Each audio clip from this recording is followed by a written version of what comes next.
Living by a lake had always been a dream for many, but for the homeowner in this quiet community, it was more than just a place to live.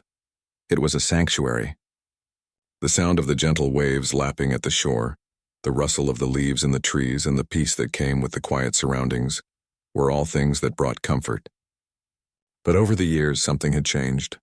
The lake, once vibrant and full of life, had begun to show signs of neglect. It was no longer the serene, pristine place it once had been. The water was murky, the shoreline was overgrown with weeds, and the wildlife that once called it home had slowly disappeared. For as long as the homeowner could remember, the lake had been a central part of the community. People would come to fish, walk along its banks, and admire the beauty it provided. But that beauty had begun to fade. The once clear water was now choked with algae, and invasive plants had taken over much of the shoreline. The fish, which used to dart playfully between the rocks, were nowhere to be found. What was once a thriving ecosystem had become little more than a stagnant pond. This gradual deterioration weighed heavily on the homeowner. They had always admired the lake, taking long walks around it, watching the sunsets reflect off the water, and listening to the birds singing in the trees. But now the lake seemed like a mere shadow of its former self, and it bothered them deeply. It wasn't just the lack of beauty that upset them. It was the sense that something had to be done to restore the balance. This wasn't just about aesthetics. The lake was an important part of the local ecosystem, and without proper care, it could become a lost resource for future generations. One afternoon, as the homeowner sat on their porch, gazing out at the sad state of the water, a thought struck them. They could do something about it. They had the resources and the determination to bring the lake back to life. It wouldn't be easy, but they were willing to put in the work. They spent the next few days researching how to restore a lake. They read articles, watched videos, and consulted experts who shared tips on removing invasive plants, improving water quality, and introducing native fish species. The homeowner started by removing the thick layer of invasive vegetation that had taken over the shore. It was hard work, but the satisfaction of seeing the area cleared and ready for the next steps kept them going. Next, they began treating the water to reduce the algae blooms that had made the lake look like a stagnant swamp. They learned about aeration systems that could help oxygenate the water and encourage healthy aquatic life. Over the next several weeks, they worked tirelessly, day by day, transforming the lake into what it had once been, a beautiful, healthy body of water. As the restoration efforts continued, the homeowner could see the changes beginning to take shape. The water cleared, revealing the sandy bottom once hidden beneath the layers of murk. The fish started to return, darting through the clear water, and the shore began to look less wild and more controlled. It was clear that the lake was on the mend, but not everyone shared the homeowner's excitement. As the restoration work continued, whispers began to spread through the community. People noticed the changes, and while some were pleased, others weren't so sure about the work being done. The homeowner had taken it upon themselves to restore the lake without consulting the local homeowners association, HOA, and that didn't sit well with some of the more vocal members of the community. The HOA had always been a controlling presence in the neighborhood, overseeing everything from the color of fences to the type of grass that could be planted. They prided themselves on maintaining strict rules and regulations for the neighborhood, and the homeowner's restoration project had bypassed their authority. To the HOA, this was a breach of protocol. It was an issue of control and order, and they didn't like the idea of one person making decisions that affected the entire community. The homeowner had never been one for rules that seemed excessive or unnecessary. They believed in maintaining the integrity of the environment and doing what was right for the community, even if it meant challenging the established norms. But the HOA wasn't about to let this go unnoticed. They saw the restoration as a potential threat, something that could upset the delicate balance they believed they had maintained over the years. One afternoon, the homeowner received an unexpected visit. A group of HOA members arrived at their door, expressing concerns about the ongoing work on the lake. They didn't like that the homeowner had made these changes without approval. They wanted to know why the lake had been altered and demanded that the restoration stop immediately. The homeowner, taken aback by the sudden confrontation, tried to explain the positive impact the restoration had on the lake's ecosystem. But the HOA wasn't interested in hearing about the benefits. To them, it was simply a matter of control, and they believed the homeowner had overstepped their bounds. The confrontation grew more heated as the HOA members insisted that the homeowner cease all work on the lake. They threatened to involve the authorities if the restoration continued without their approval. The homeowner, frustrated by the lack of understanding and unwilling to let the project fail, calmly explained that the work was done with care and respect for the environment. But the HOA wasn't having it. They made it clear that they would not back down. In the following days, the tension between the homeowner and the HOA escalated. The homeowner couldn't understand why the association was so focused on maintaining control over a project that was benefiting the community. It wasn't as if they had harmed the property or violated any laws. They had worked hard to improve the lake, to make it a better place for everyone. But the HOA's insistence on their authority left the homeowner feeling trapped. One afternoon, as the homeowner was finishing up work near the lake, they noticed something strange. A group of HOA members had gathered by the water, whispering among themselves. They were taking photos and writing notes. The homeowner approached cautiously, wondering what they were up to. It didn't take long for the truth to become clear. The HOA had called 911. The homeowner was stunned.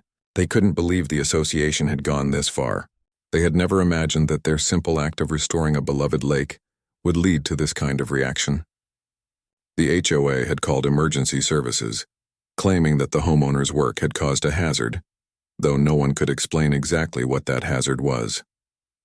The homeowner couldn't fathom why the association would make such a drastic move, especially when the work had been done carefully and with respect for the environment. Authorities arrived, and after a brief inspection, they confirmed what the homeowner had suspected all along. There was no danger. The restoration efforts were entirely safe, and the lake was in much better shape than it had been before. The emergency responders left, but the damage had been done. The HOA had shown its true colors, and the homeowner felt more determined than ever to stand up for what they had worked so hard to achieve. This was not just about a lake. This was about standing up for what was right, even in the face of overwhelming opposition. The homeowner knew they couldn't let the HOA's actions go unchallenged. They had to take a stand, not only for the lake but for their right to manage their property as they saw fit. The conflict was far from over, but one thing was clear. The homeowner would not back down. They had started something that was too important to let go, and they would continue to fight for the lake no matter the obstacles in their way. The HOA had made a grave mistake, and the homeowner was ready to hold them accountable. The battle for control over the lake had just begun, and it would set the stage for what was to come. The homeowner's decision to continue with the restoration was no longer just about fixing the lake. What had started as a simple desire to bring life back to the water had transformed into a battle of principle. The homeowner wasn't just restoring a lake. They were standing up for their rights and for the environment that they cherished. The HOA's overreaction had not only thrown a wrench into their project, but had also ignited a fire within them to defend what they believed in.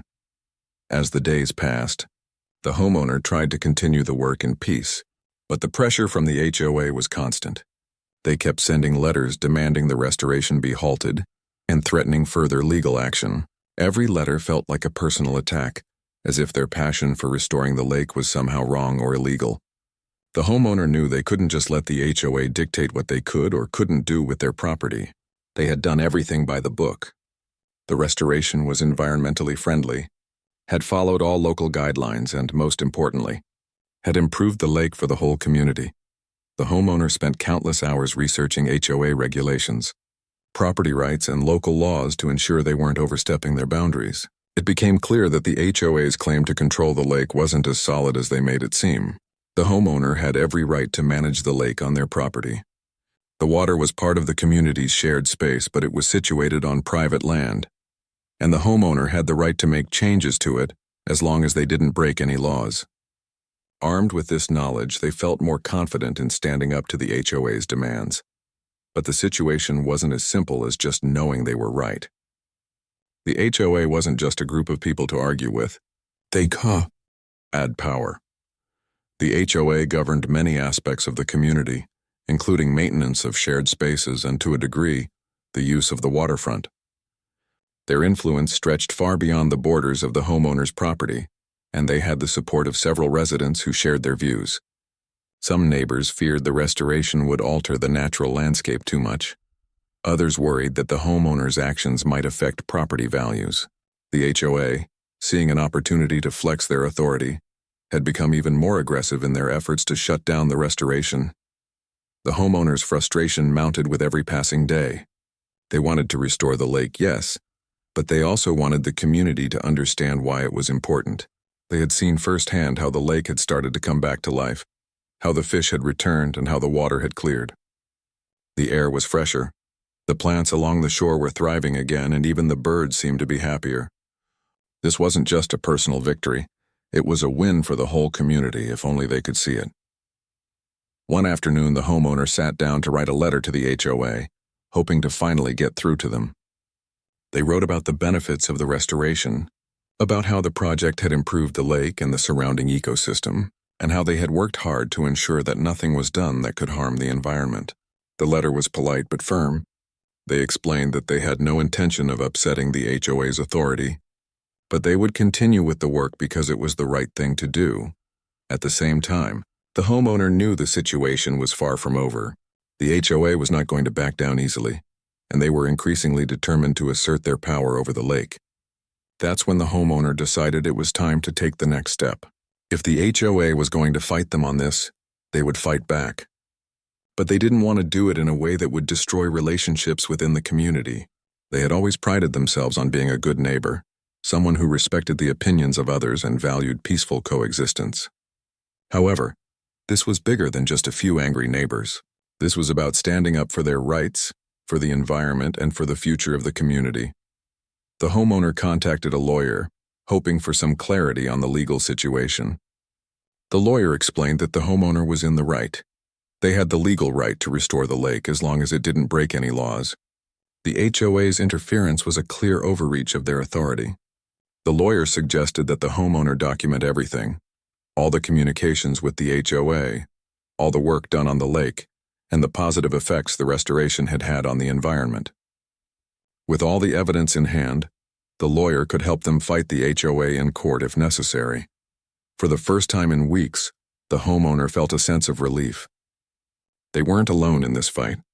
They had legal support, and they knew that they were doing the right thing. The restoration wasn't just about improving the lake. It was about protecting the community's right to make decisions about their own property. The HOA had no right to stop them, and they were ready to stand up to that. In the following days, the homeowner continued their work on the lake, but now there was a sense of urgency behind their actions. They knew that the HOA would soon be taking legal steps to stop them, and they needed to be ready. The restoration was nearing completion, but they still had much work to do. Every day they would walk along the shore, picking up debris, planting native grasses, and making sure that the water remained clear. The process was slow, but with every passing day, the lake looked better. The homeowner's neighbors continued to take notice of the changes. Some of them stopped by to admire the work, offering compliments and asking questions about how the restoration was done. The homeowner was happy to share the details, explaining how the work had been done carefully and with respect for the environment. Many neighbors seemed genuinely interested in the project, and a few even expressed their support, saying that they were glad to see the lake being restored. But there were still those who were skeptical, who questioned whether the changes were for the best. They feared the unknown, worried that the homeowner's restoration might bring unforeseen problems. But the homeowner was resolute. They knew that this project had been done with care, that they had followed all the right steps, and that the lake was on its way to becoming what it once was, a beautiful, thriving body of water. It wasn't just a matter of personal pride anymore. The homeowner was fighting for something much bigger, the right to restore and protect the environment, to stand up for what they believed was right, and to show the community that they could work together to make things better. As the weeks went by, the HOA grew increasingly frustrated with the homeowner's refusal to back down. They had sent more letters, made more phone calls, and even tried to rally other residents to their side. But nothing had worked. The homeowner was unwavering, and they were prepared to go to court if necessary. The tension in the community continued to rise, but the homeowner remained focused on the goal, to restore the lake and protect their right to do so. The battle between the homeowner and the HOA had reached a breaking point. The months of back and forth, the tense confrontations, and the constant pressure from the HOA had taken their toll. But the homeowner wasn't about to give up. They had put in so much work, so much effort, and seen such incredible changes in the lake. The restoration had become more than just a project. It had become a symbol of their fight for their rights and their belief in the power of community. This wasn't just about restoring a lake anymore. It was about standing up to authority and proving that one person could make a difference. The HOA, however, had made it clear that they weren't going to back down easily. They had a long history of control in the neighborhood, and they weren't used to someone challenging their authority. The homeowners' refusal to comply with their demands had pushed them to take drastic measures. As a result, the HOA decided to take the next step: legal action. The homeowner had known this was coming. They had been preparing for it for weeks, gathering evidence and consulting with their lawyer. They had kept detailed records of every step they had taken in the restoration process, from the initial research to the careful removal of invasive plants to the reintroduction of native fish species. They had even documented the improvements to the lake's water quality and the return of wildlife. They were ready to fight back, and they knew they had the law on their side. But as the legal battle loomed, the homeowner couldn't help but feel a sense of unease. The HOA was powerful, and they had the resources to make this fight long and drawn out. The homeowner, on the other hand, was just an individual. They didn't have the financial backing or the influence that the HOA did. Still, they knew that this was a fight worth having. They couldn't let the HOA control what they did with their property, especially when the restoration was benefiting the entire community. The first step in the legal process was to receive the HOA's formal complaint. The homeowner's lawyer read through it carefully, and they were not surprised by what they saw. The HOA claimed that the homeowner had violated the association's rules by altering the lake without prior approval. They argued that the restoration had caused potential hazards, even though there was no evidence to support this.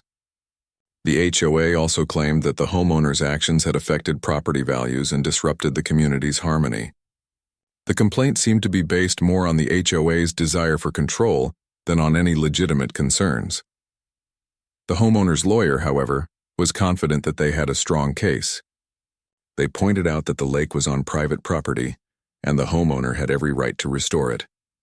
Furthermore, the lawyer argued that the restoration had improved the lake's ecosystem, and that the HOA had no grounds to claim that the project had caused any harm.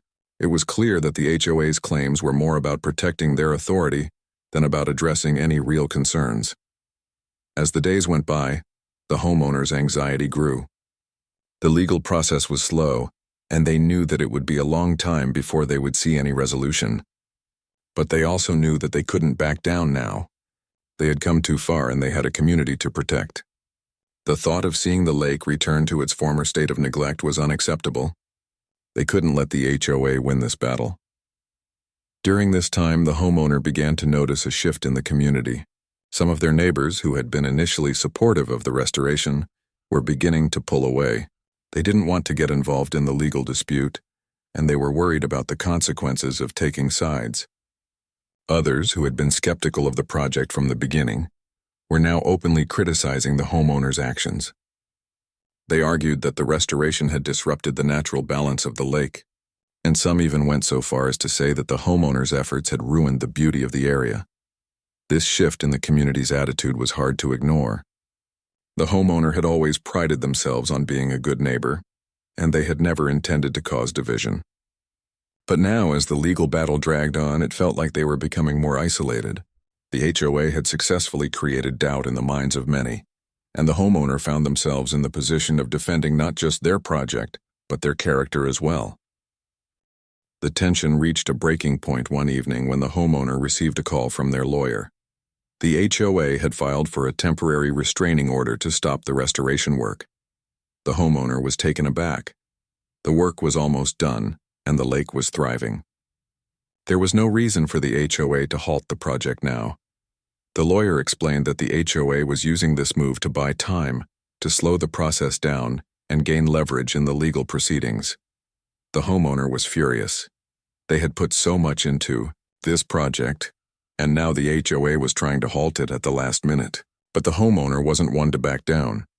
They had worked too hard, and they knew that they had the law on their side. They refused to let the HOA's attempts to control the situation succeed. The lawyer filed a motion to oppose the restraining order, arguing that the restoration had already been completed and that halting it would cause unnecessary harm to the lake. The court agreed, and the restraining order was denied. While this was a small victory, it was a significant one. The homeowner felt a renewed sense of hope. They had won a battle, but the war was far from over.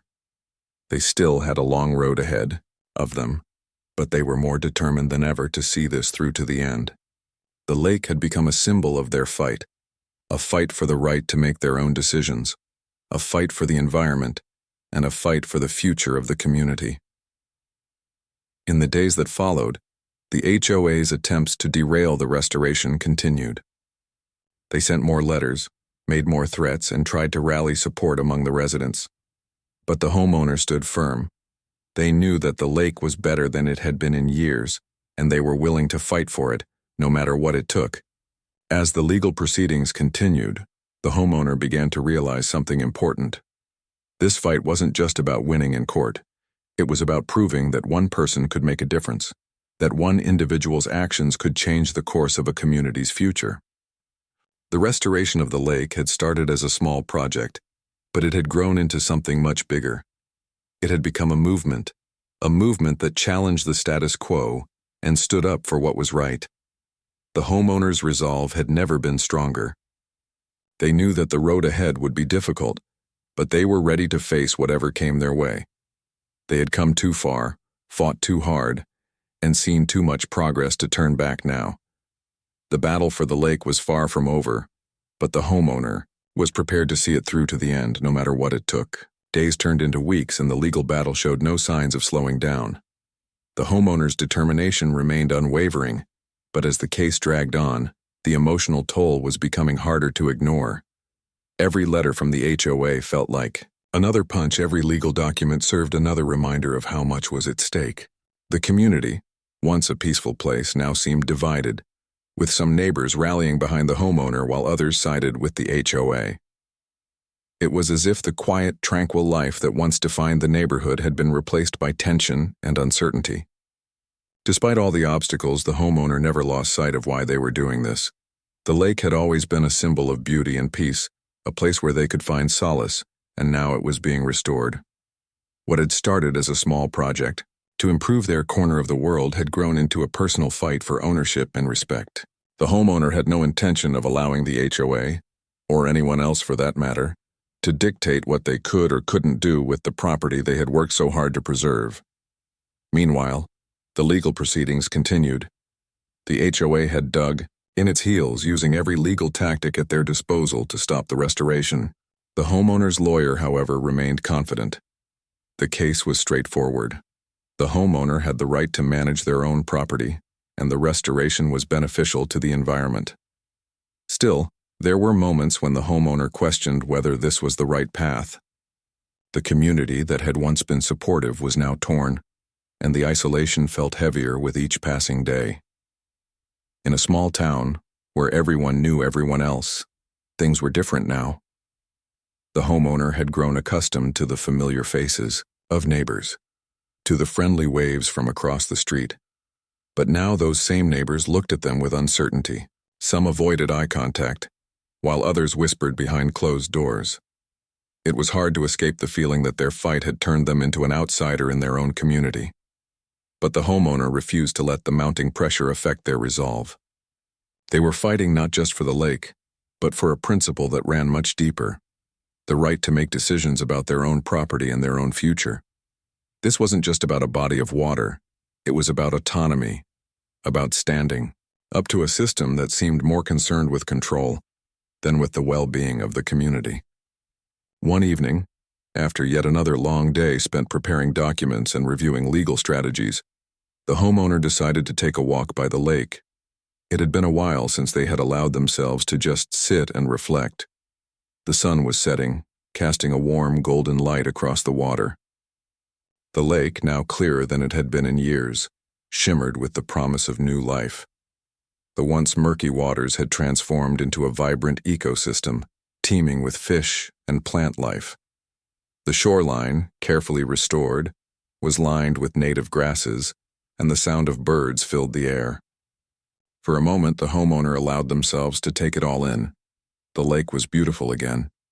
It was thriving, and it was all thanks to their hard work and dedication. They thought about how much had been accomplished, how far they had come.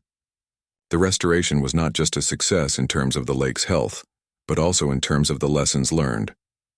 The homeowner had discovered how far they were willing to go to protect what mattered to them, how much they could endure when they believed in something. But the battle wasn't over yet. The HOA wasn't about to admit defeat.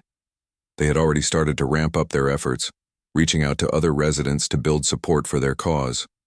The homeowner knew that the HOA was playing the long game, hoping to wear them down with constant pressure. They couldn't afford to let their guard down now. There was too much on the line. It wasn't long before the next hearing arrived. The courtroom was full, with both sides waiting for the judge to make a decision.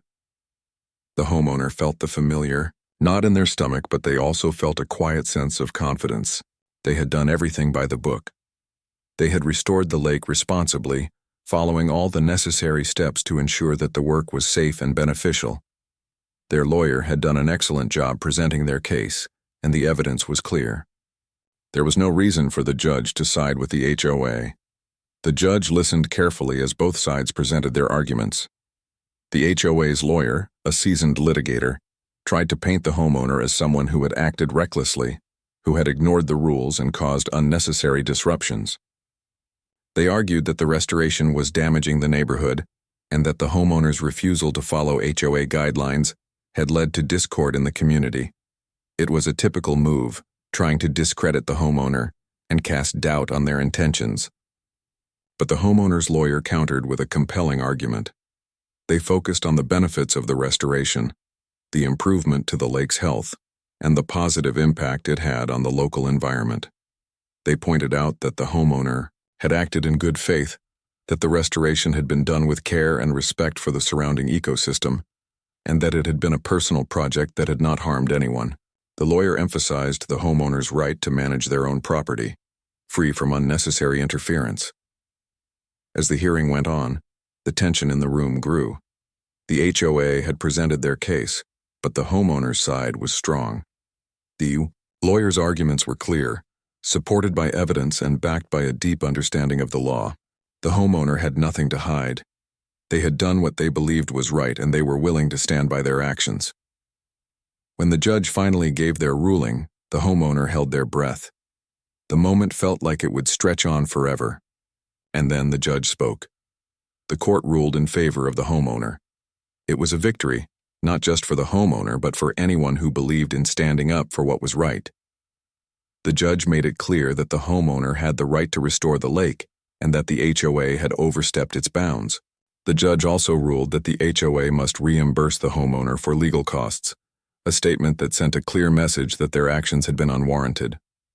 The moment the ruling was announced, a sense of relief washed over the homeowner. It was over. The restoration could continue without interference, and the HOA's overreach had been recognized and rejected. But even in that moment of triumph, the homeowner knew that the battle wasn't truly over. They had won in court, but the community's divisions still lingered. The battle had taken a toll on relationships, and trust was not something that could be easily repaired. As the days passed, the homeowner found that the legal victory didn't automatically heal the rift between them and their neighbors. Some residents were still wary, unsure of what the outcome of the legal case meant for the future of the community. Others, who had supported the homeowner's efforts from the beginning, now expressed their relief and pride in what had been accomplished.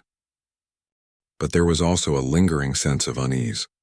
The homeowner's victory had been important, but it had come at a cost. The community was forever changed. The once peaceful neighborhood had been divided, and it was unclear how things would be moving forward. The homeowner had fought for what they believed in, and they had won. But now they had to figure out how to repair the relationships that had been damaged along the way. The restoration of the lake continued, but now it was a different kind of project. It wasn't just about bringing the lake back to life anymore. It was about healing the community, rebuilding trust, and proving that, even in the face of adversity, it was possible to make a difference. The weeks following the court's decision were filled with mixed emotions. The homeowner had won the legal battle, but that didn't automatically mean that peace had been restored to the neighborhood. In many ways, the victory felt hollow. Yes, the lake was safe from further interference and the homeowner could continue with their restoration efforts, but the tension within the community remained. Neighbors were still divided, some siding with the homeowner and others standing by the HOA.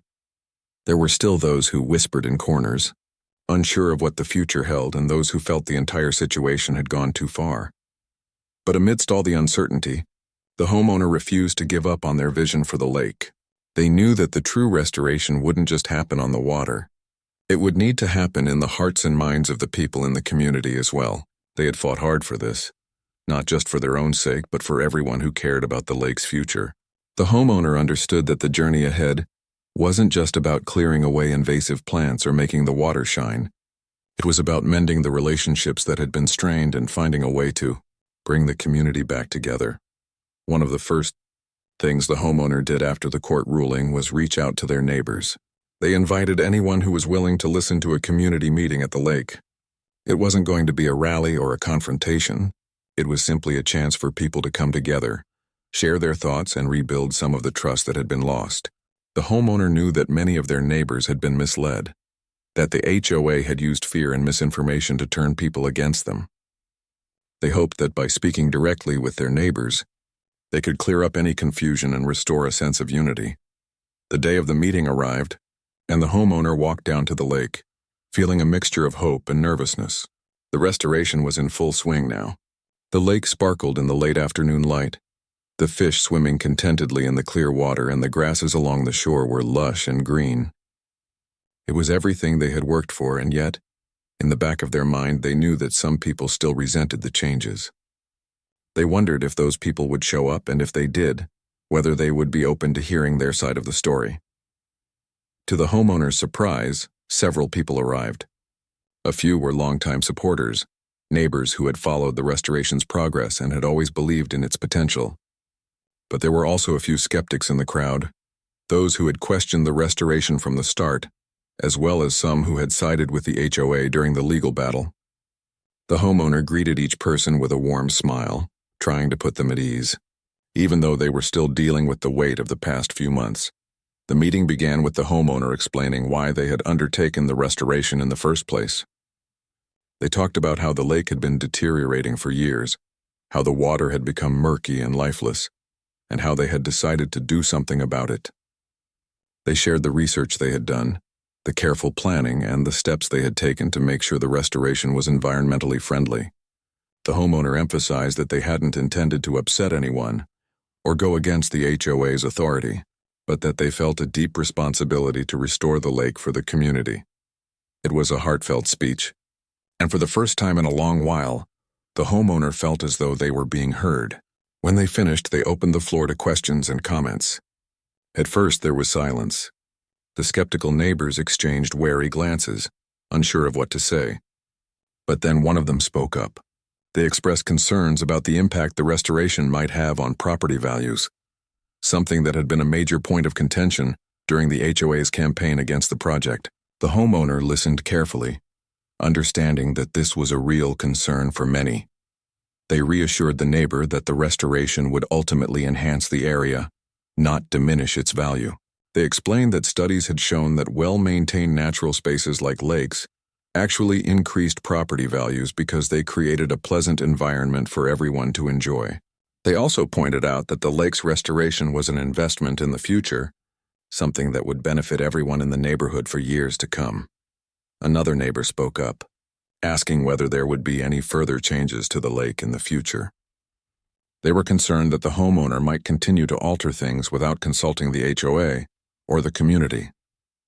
The homeowner understood the concern and assured them that the restoration was almost complete and that they had no intention of making any further changes without discussing them with the community first.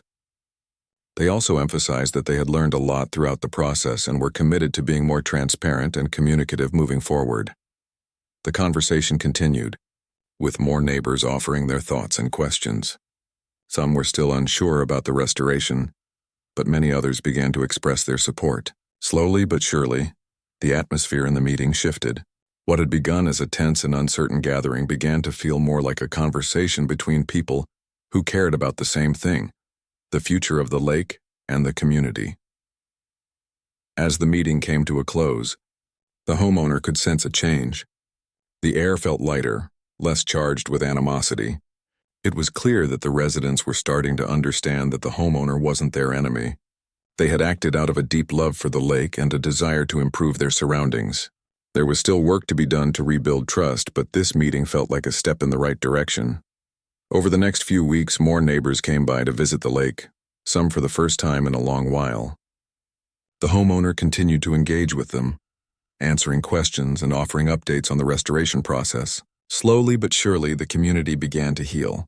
The HOA's grip on the neighborhood wasn't as tight as it had been before. People started to see the benefits of the lake's restoration, and many even began to pitch in, helping with small tasks like cleaning up the shoreline or planting native plants. It was a slow process, but the homeowner could feel the change happening. One afternoon, as the homeowner sat by the lake, watching the sun set over the clear water, they reflected on everything that had happened. The struggle had been difficult and the journey had not been easy, but it had been worth it. The lake was beautiful again, and more importantly, the community was starting to come together. They had fought for what they believed in, and in doing so, they had reminded everyone of the importance of standing up for the things that mattered most. It wasn't just the lake that had been restored.